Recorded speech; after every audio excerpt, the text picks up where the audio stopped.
Withhold not your truth or kindness, Lord. Withhold not your truth or kindness, Lord. Thanks for tuning into the Notice Podcast. I'm Susan Hoekstra, your host. The Notice Podcast explores our need to be noticed through biblical musings and conversations with special guests. Experience relevant topics and encouragement as we take notice of the mercy of God. On this episode of The Notice, have you ever accomplished something but felt undeserving of it? Maybe you even ignored a warning because you already know, or brushed off some kind of criticism because you felt you knew better. Join me for this episode, where I share musings about the smartest person in the room and how taking notice helps us mature in our relationship with God, self, and others. I was in a meeting the other day at work where frustration began to mount. While discussing details surrounding a problem, everyone in the room came up with different solutions. As the conversation got more technical, one of my colleagues just started taking over the meeting. As I sat silently in my chair, I took notice. I noticed what an eloquent and articulate communicator he was, and how he appeared to love hearing himself use big words. I noticed how he delighted in thinking of things that others hadn't. I concluded in my thoughts, he's probably the smartest person in the room. But as I reflected on this meeting, I began to wonder, was he really the smartest person in the room? Or was it because he appeared to want to be the smartest? Or was he just confident? Maybe his patronizing tone and how easily he points out others' mistakes without acknowledging his own left me wondering. It wasn't the first time I experienced someone needing to be the alpha in the room. And then there's me. I'm a big picture thinker who thinks in landscapes instead of minutia. I'm also someone quick to admit my mistakes. Interestingly enough, I had one supervisor who thought the world of me when I told them my mistakes. But then I had another who lost trust in my abilities when I fessed up on my mistakes. It seems that these abilities we have and character can overlap. But what if the smartest person in the room tends to acknowledge talents and abilities over character? In order to have peace about this, I at first sought to understand. As I pulled out my computer and Googled the smartest person in the room, imagine my surprise when my research identified that there is such a thing as the smartest person in the room syndrome. Yes, friends, there is a syndrome. It's called the Dunning-Kruger effect. Yikes. According to Schlosser and Dunning and Kruger, the Dunning-Kruger effect is when one overestimates their own skills, knowledge, and achievements. Common behavior or someone with this includes a person who ignores warnings because they already know, or may brush off criticism because they feel they know better. And they often need to have the last word and dominate a group. Bingo. Friends, I work in higher education. Getting accepted into prestigious schools, getting awards, earning multiple degrees, and elevating talent are not only encouraged, but embraced. And certainly, we are drawn to others who are accomplished or creative. And I'll be honest with you, sometimes just associating with others who are intellectually, athletically, or creatively successful, well, it can make us feel validated. Intelligence and talent often trumps character, but it can also be a breeding ground for pride and even insecurity. One of the positions I worked in higher ed was in missions. I specifically worked with adult learners who were interested in coming back to school to finish their degree. It was interesting because I saw this pattern. Individual after individual who came in to see about getting a degree apologized for not finishing their degree. And I think they felt inferior to those who did. I suppose it's normal to cower when we haven't accomplished what we know we're capable of, but maybe sometimes we even overcompensate. Maybe you're someone who got a promotion at work but feel you only got it because of luck. Or maybe you got into an Ivy League school but feel like it was some kind of mistake. Some feel like we are hiding behind this mask of fraudulence, worried that somehow we're going to be exposed. If any of these kinds of feelings or experiences sound familiar, guess what? You may have experienced another syndrome, the imposter syndrome. While imposter syndrome develops when one underestimates their own values, skills, and accomplishment, and is scared to be found out, the Dunning-Kruger effect is the polar opposite. So you might ask, why, Susan? Why bother taking notice of these syndromes? After all, syndromes don't typically have a solution. Well, I frequently default to the command in Luke which states, love the Lord your God with all your heart, all your soul, all your mind, all your strength, and love your neighbor as yourself. For those who have read my book, A Firm Grasp, I concluded that the as yourself part of this verse references one of our strongest problem-solving devices, self-awareness. By recognizing our weaknesses, defaults, and strengths accurately, we are more free to love God and others. Friends, self-awareness is about taking notice. We are also given a warning about self-evaluation in Romans 12:3, which states, because of the privilege and authority God has given me, I give each of you this warning. Don't think you are better than you really are. Be honest in your evaluation of yourselves, measuring yourselves by the faith God has given you. So friends, let's just take a deeper look at these two extremes. The Dunning-Kruger effect. Researchers call blind spots ignorance of one's ignorance. Perhaps we don't think we're being insensitive or critical, although others experience us that way. Maybe we don't think we're being rude when we actually are. Recognizing one's shortcomings can be incredibly helpful to us. And as believers, we really do need to be open to that kind of correction. So maybe here's some questions to ask yourself. 1. Are you a know-it-all? We have all known a person that is a know-it-all, and perhaps we ourselves have know-it-all moments. It can be challenging to talk to someone who acts like they know everything. I've personally experienced this with the artistic temperament. Artists are highly specialized in one specific area of life, so they assume that everyone should just be as specialized about their subject as they are about theirs, even those who work at McDonald's. When they discover they aren't, they get extremely frustrated. 2. Do you have difficulties with superiors or colleagues?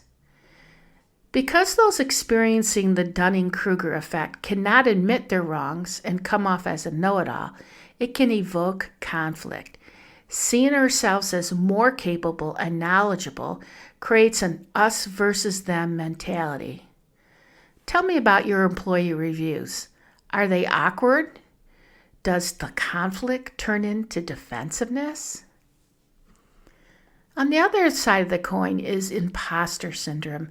By definition, the chronic feeling of fraudulent self-doubt and inadequacy.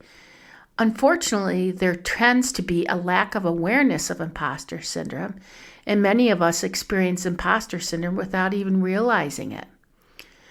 This typically arises in competitive environments or environments where one's abilities may be measured in some capacity.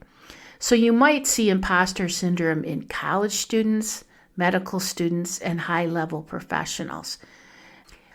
Individuals experiencing imposter syndrome will often attribute their successes to luck, mistake, or a misperception by everyone else. and it can foster a host of negative traits and mental disorders.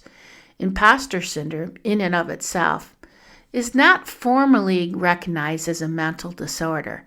However, if not recognized and managed, imposter syndrome can lead to burnout, anxiety, depression, emotional exhaustion, low self-esteem, and chronic stress. These adverse traits can lead to a decline in mental health, physical well-being, relationships, and work performance. So I wonder as I wander. Sometimes I've been the know-it-all, and sometimes I've felt like an imposter. I'm thinking that what Paul is trying to get at in Romans 12:3 is not about thinking of yourself as more than someone else, but also not thinking about yourself as less than someone. I think he's really encouraging us to measure ourselves honestly. I wonder if thinking of ourselves too less is the same problem as thinking of ourselves too much.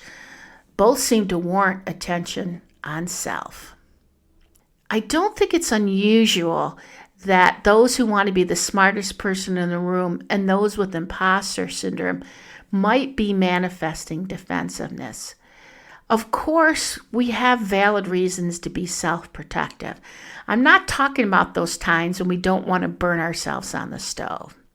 Defensiveness usually shows up in classes, groups, or meetings, at work when someone else is getting attention. When feeling threatened, we may create a hard shell around us by isolating, retreating, or putting ourselves or even others down. I've also seen in a group setting that when somebody feels threatened, inferior, or nervous, they try to take charge. They try to be the first person to speak or try to control the conversation. Much like the pufferfish who, when threatened, puts on a show of crazy proportion to make sure his enemies know who is in charge. This person just can't get settled. In Jess Connolly's book, Wild and Free, she discusses the way we try to self-protect in one of her chapters. She develops these characters, if you will. Let me share some descriptions. The Iron Woman. This is someone who their defensive nature is, I'm fine. No, I'm fine. The Achiever will say, I'm competent. Look at everything I've done. The Scared and Small will just go, I'm too much. I'm just too much. The Regretter will think, I don't get a do-over. The Controller has to be in a schedule. The Challenger says, I have to stand up for myself.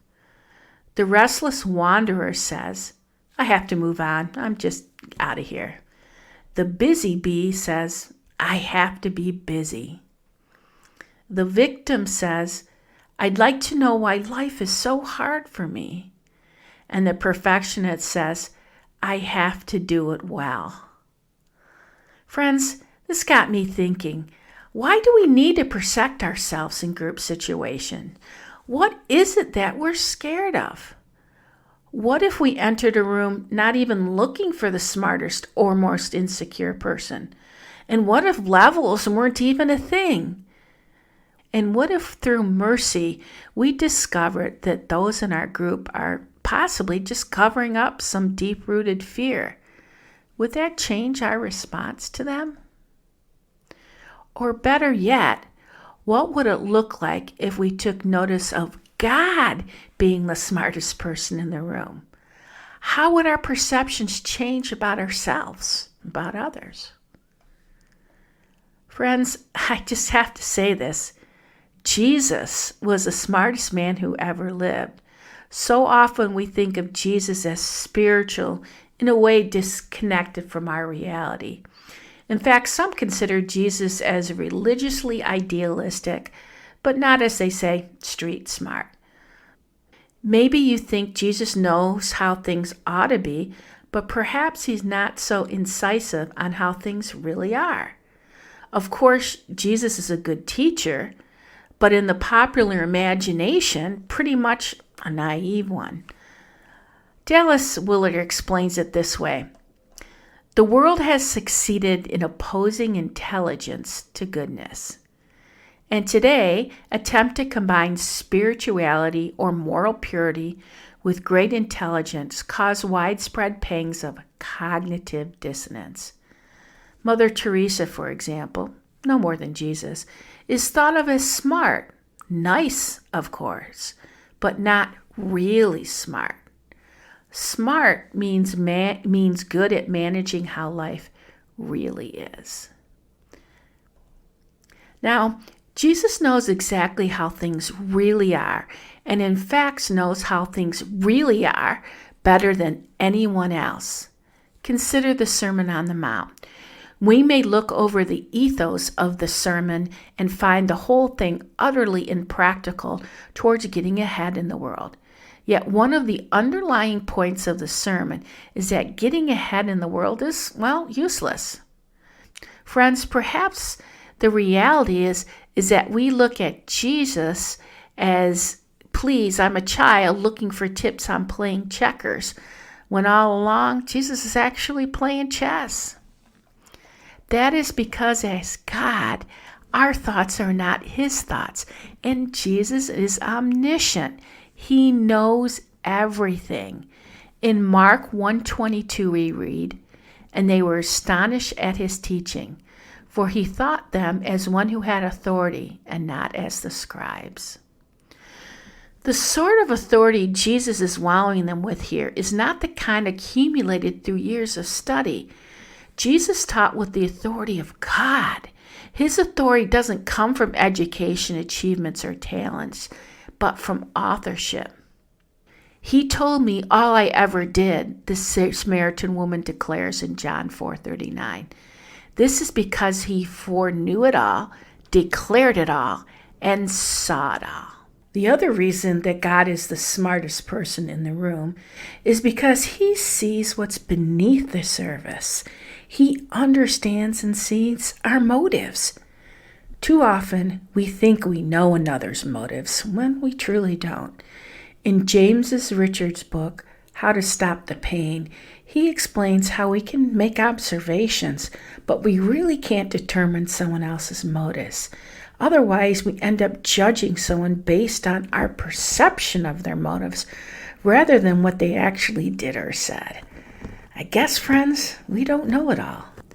So it makes total sense then to believe Jesus is the smartest person in the room. The important thing is, are we making room for him in the room? Or are we hoping others are making room for us? If indeed the presence of God gives us access to the smartest person in the room, we can lean on him for something much greater than talent or intelligence: wisdom. In James 1:5, he says, "If any of you lacks wisdom, you should ask God, who gives generously to all without finding fault, and it will be given to you."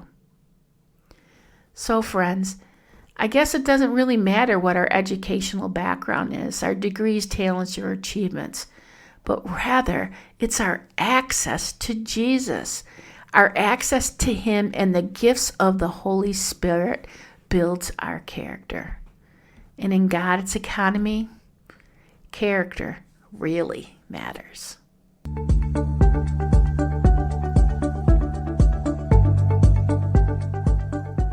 There are so many ways to get off balance. And viewing ourselves accurately is one of the inconsistencies of, being human. I remember a music teacher telling me once, "You know you are a professional musician when what you sound like is exactly what you think you sound like." I actually go back to that thought often, because too often we think we're better or less than, and it's like being on a seesaw, and it all depends on who we are comparing ourselves to. That's the beauty of self-awareness, accountability, and feedback. Listeners, I hope you take this kind of inventory in your life on a regular basis. It's good to have someone in your life to be your mirror, to let you know both your strengths and weaknesses, and help you look at yourself honestly. Maybe it's a friend, a pastor, a small group leader, or a spiritual mentor. If you don't have someone, consider one-on-one mentoring through Affirm Ministries. A session would include a little bit of coaching, counseling, mentoring, spiritual discipleship, and mirroring. Be sure to visit my website at susankhookster.com for more information. I'd love to spend time with you. In the meantime, I pray that you take notice of the smartest person in the room.